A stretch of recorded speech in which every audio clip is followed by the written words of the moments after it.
Hey, Life Academy Tribe. Today we continue May in the Life Academy with our new topic, Real Talk About Relationships. This is going to benefit you because relationship struggles are real. We all deal with them at times.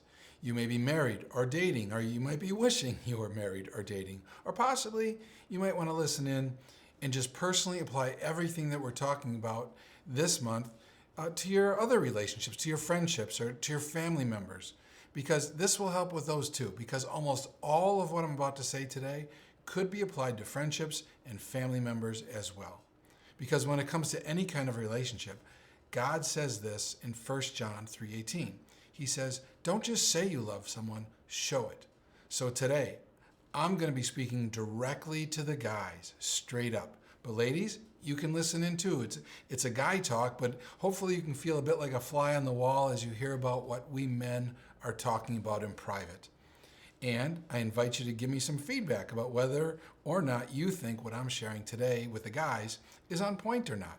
But prepare yourselves because next week I'll be talking to you ladies and Erica will be talking to the guys. All right, guys, here we go. I've been married 30 years. And I've learned so much from others in the literally hundreds of relationship counseling sessions I've led over the last 20 years. And here's what I know so far for sure. Most of us guys, we struggle with pretty much the same stuff. We can all improve if we want to. I've learned that because I've seen it. Or you could choose not to change at all. I've seen that too, and frankly, it never ends well. You could do, if you want, everything exactly as you want all the time, guys. However, you just need to be alone then, because there's nobody out there that's going to buy what you're trying to sell if you want to roll that way. So I have 10 minutes with you right now, and I'm going to give you my top 5 tips on how to enjoy a better relationship. Not just for you, though, for your partner as well. Here's the first one, guys. Communicate. Now, I know that's not a shock, right? You've probably heard that before. If you do a bit of Google research, you're going to see that this has been number one on the list for years and years and years. Guys, a lot of times we just don't communicate well. However, it's so easy to mess this up. We know it, yet we mess it up. I understand. I'm a guy too. You might not want to talk because you had a long day and you're tired and you just want to sit down and relax for a bit. Or maybe you're just sick of having to talk to people all day long and you just need a break. Or possibly you're frustrated about something at home and you think keeping your mouth shut is better than maybe you blowing up. Or possibly you don't think a talk will help at all. Or maybe you're embarrassed to admit your feelings because you think they're not manly enough. Or that your feelings will show that you are weak or needy or whatever. You gotta talk anyway, man, because not communicating does not work. It just doesn't. So don't continue to make that same mistake over and over. And get this too, communicating is not just all about you having to talk more. Communicating is a two-way street, so you need to listen. Now, I'm going to make this part really simple for you to remember. You don't even have to write it down. It's so easy to start to improve if you really want to. Here we go. Here are the ABCs for better two-way communication. You can do this today. The A is this. Ask. When you're talking to someone, ask. Ask, what does she think about it? Ask, what does she want? Ask, how does she feel? Just stop assuming. Just ask. And no matter what, she will appreciate that you did. Here's the B. So A is ask. B is be. Be a listener. Don't be the quick fix-it guy. Guys, this is another long-standing complaint about us as guys. That we hear a bit of a problem or a story and right away we got to say all the ways how to fix the problem. Instead, when our partner really just wants us to listen. So just comfort. That should be your goal. A is ask. B is be a listener. And C is comfort or possibly care or possibly continue. Continue to repeat A and B. That's it, the ABCs. Ask, be a listener, and continue to ask and listen. And you'll be so much better at communicating. It's that easy. Now, the second one I know you're going to be interested in. The second one is romance. But here's what you don't want to hear probably, guys. She's not a piece of meat. She's not a piece of meat. So romance or intimacy is not just sex. She needs your attention before she wants your touch. And check your expectations. If the only time you ever give attention is when you want sex, that's not working for her. Every time you give attention should not lead to sex. Every time you touch, hug, kiss, you should not expect that to lead to sex. Now, in the Life Academy, we're always straight up, and I know this is maybe difficult to hear, you don't want to hear it, but you need to hear it. Maybe try a foot massage once with no ulterior motive. Or try complimenting her beauty, her body, her outfit, her jewelry, anything without expecting something in return. Or even better, compliment her character traits, not just her looks. Compliment her possibly about, her kindness or her patience or her selflessness. That goes a long way, guys. And it leads me right into number 3, which is serve. Serve her more than she serves you. Now, think this through. You probably want to do it privately because it might not look so hot. You want to figure it out on your own first so you can do it as an action step or homework this week. Make a list. Make a list. What do you do for her? And then make another list. What does she do for you? And I'm not talking about just the household chores either. Serving her goes deeper than who does the laundry. Are you willing to turn the TV off when she wants to talk to you? Are you willing to watch what she wants to watch? Are you willing to go to her restaurant, her movie, her store, to see her relatives, possibly even to see a musical? That's my story. I hate musicals. I hate them. If I go to a musical, I literally just want to scream out the whole time, "Stop singing and just say it. Who sings everything?" It drives me nuts.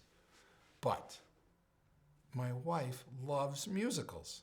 And I've always known this. I've known it from the time we started dating. So over the years, I've gone to a lot of musicals. And here's the point about that. Here's a mistake I think we make. I made it plenty of times myself. You try to do something the other person wants, like going to a musical, and you kind of just grumble or complain the whole time. I did it, I know. But then I grew up. You gotta grow up. 2-year-olds complain when they don't get their way. So the next time you do something for her, do it with a smile. Do it to the very best of your ability. You can't complain the whole time. It negates the whole experience. And again, I learned that the hard way. I tried to do it right, still complained, and then realized complaining didn't make it a great event. So now I'm able to go to a musical and not say a single negative thing the whole time. You can do it in your way too. My 4th point for you today is this. Encourage her. Encourage her 10 times more than you criticize or give advice. Did you hear that? I'm going to say that again. Encourage 10 times more than you criticize or give advice, especially publicly. Never criticize in front of others. Encourage her in front of others, but only authentically, or it just seems so fake. So here's the deal, guys. Again, I'm going to make this super simple for you today. Just say what you're already thinking. For instance, if you had a great meal, say, "Dinner was awesome. Thank you." Or maybe this, "Thanks for always thinking about all the gifts and fun times for everyone. I really appreciate how you always take care of all that." Or maybe this, "As a mother, your patience is amazing. Thank you." Or maybe it's just this simple, "Your butt looks great in those jeans." Just say whatever positive thoughts come to your mind. And remember then how she reacts. And then do more of what makes her feel good about herself. Here's your action step for all your sports lovers now. Keep track of this. You can do it during the week. Make a list. Keep track of how you are doing. You could call it your scorecard. Remember, 10 times is your goal. You want to encourage 10 times more than you criticize or give advice. I'll tell you that 90% is still an A. So if 9 out of your 10 is good, you still get an A. You know what? Even 80% would be good. That's a B in most places. Great. 10 encouragements, 2 criticisms or advice. We'll start there. 80%. 80%. Or would you possibly do less than 80? I hope not. Do you really want to be a C or below in how well you encourage the person that you love? Do you want to be a C or below? I don't think so. Finally, number 5, honor God through your relationship. Now, you can do this in 2 obvious ways that work. Don't be turned off. Don't turn me off. You're thinking you can't do it, but you can. You can do your relationship well for your spouse or your loved one, and you can do it well for God at the same time and be blessed because of it. First, that's done in how you care for the other person. The Bible says that you should love her like Jesus loves the church. It's not my idea. It's straight from the Bible. It's God's idea. It's in Ephesians 5:25 where it says, "Husbands, this means love your wives just as Christ loves the church. He gave up his life for her." So, second, in honoring God in your relationships is done by leading well. Not domineering, not bossy. Instead, have integrity with the way you lead. Lead by being respectable. Lead your family finances. Don't just spend the money. Lead by faith in your relationship. Suggest praying together or going to church or listening to some worship music. You can do that. Lead in parenting. Don't just let her do it all. Lead in planning. Don't let her plan everything. Don't make her plan everything. Maybe you can come up with some plans sometimes. Lead in romance, like I already mentioned. Lead in communicating, like I already mentioned. I don't know what area is your strength and what is your weakness, but from that simple list, you can find some areas to grow and she will notice.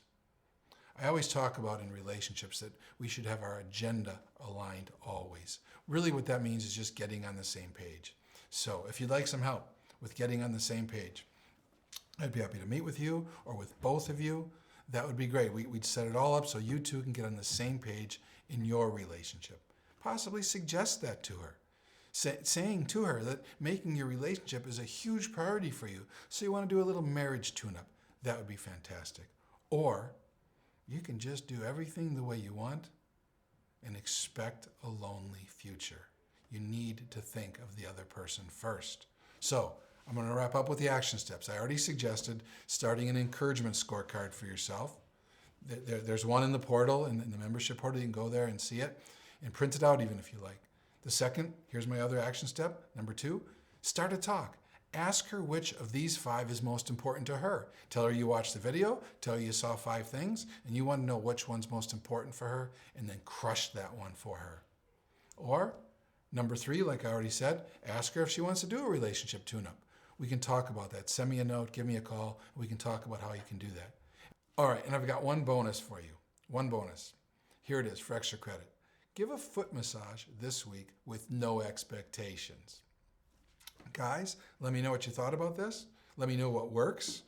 I'd love the encouragement from you. And then finally, ladies, you too. Was I on point or not? Let me know what you think. Maybe you could suggest a couple things that I could share with the guys next time I have a chance to talk with them. That would be fantastic. But for now, for this week, that's a wrap in the Life Academy.